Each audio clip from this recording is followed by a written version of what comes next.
Good morning সবাইকে। তোমরা সবাই কেমন আছো? আশা করি তোমরা সবাই খুব ভালো আছো। আমাদের চ্যানেলে তোমাদের সবাইকে জানাই অনেক স্বাগত। তো আজকে সকাল থেকেই ব্লগটা স্টার্ট করছি। তো সকালবেলা দেখো স্নান টান করে পুজো টুজো দেওয়া হয়ে গেছে। আর এই ফুল, এই যে পদ্ম ফুল দেখতে পাচ্ছ, এটা হচ্ছে আমার শ্বশুরবাড়ির গাছে আর কি, সেই কুড়িটা নিয়ে এসেছিলাম, তো সেই ফুলটাই ফুটেছে। তো এই যে এখন পুজো টুজো কমপ্লিট করে একটু বেরোবো।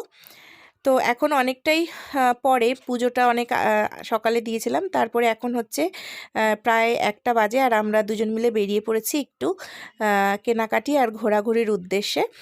আর এখন দাঁড়িয়ে আছি, ওয়েট করছি হচ্ছে বাসের জন্য। বাস এলে বাসে করে আমরা যাব ডানলপ, তারপর ওখান থেকে যাব হচ্ছে শ্রীরামপুর। আজকে হঠাৎ কেন জানি না মনে হলো যে একটু শ্রীরামপুর মার্কেটে যাই, অনেক দিন শ্রীরামপুর মার্কেটে ঘোরা হয় না, তো সেই উদ্দেশ্যে বেরিয়ে পড়েছি। আর দেখো শ্রীরামপুর মার্কেটে আমরা চলেও এসেছি। এসে এখানে যেটা দেখতে পারলাম যে এখানে বইমেলা বসেছে। তো অনেকটা বড় জায়গা জুড়ে, চারিদিকে যেদিকেই তাকাও না কেন শুধু বই আর বই। তো একটু বইমেলায় ঘোরাঘুরি করার পর চলে গিয়েছিলাম এই যে শ্রীরামপুরের বিখ্যাত একটা মিষ্টির দোকানে। আর সেখানকার মিষ্টির দোকানে না মিষ্টি খেতে যাইনি, গিয়েছিলাম হচ্ছে কুলফি খেতে। ঠিক আছে, তো এই যে দেখো দাদা কুলফি দিচ্ছে, আর এই কুলফির দাম হচ্ছে 30 টাকা করে। তো দাদাকে 2টো কুলফি দিতে বলা হয়, দাদা একটা কুলফি দিয়ে ভুল করে চলে গেছে।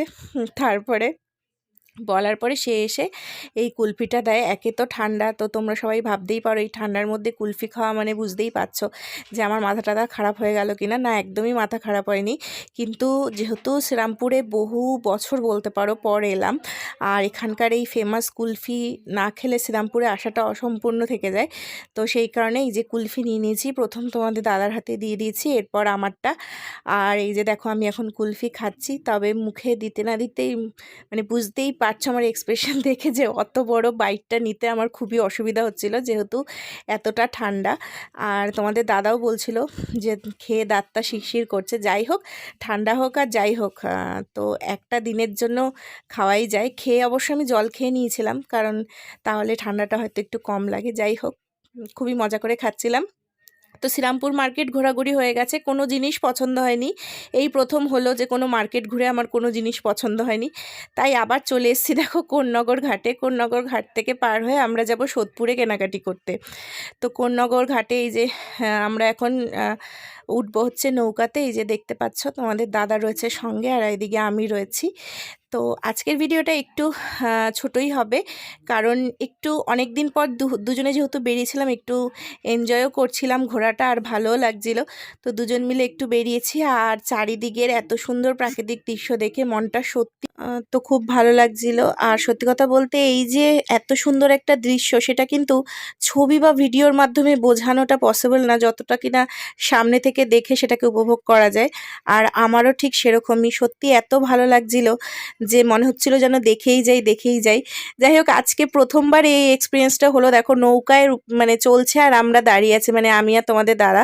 যেহেতু এটা ভেসেলটা অনেকটা বড় ছিল, তো সেই কারণে দাঁড়ানোর জায়গা ছিল বলে আর কি দাঁড়িয়েছি। আর তোমাদের দাদা বারবার বলছিল যে তুমি সাইডে এসো, পড়ে যেও না, পড়ে যাতে না যাও, কারণ আমি যেখানটা দাঁড়িয়েছি তার একটুখানি পরেই অনেকটা ফাঁকা ছিল, মানে যেখান থেকে যাত্রীরা আর কি ওঠে।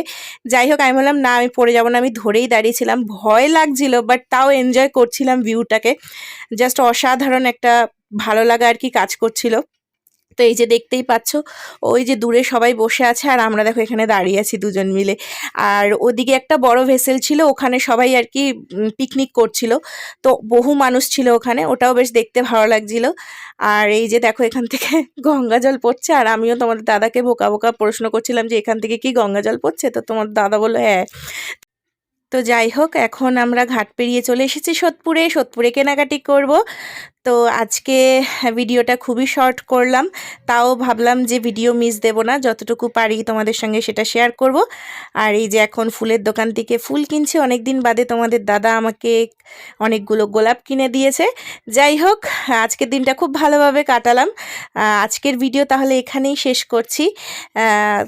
দেখা হচ্ছে নেক্সট ডে নতুন একটা ব্লগ নিয়ে। তোমরা সবাই খুব ভালো থেকো, সুস্থ থেকো, সাবধানে থেকো।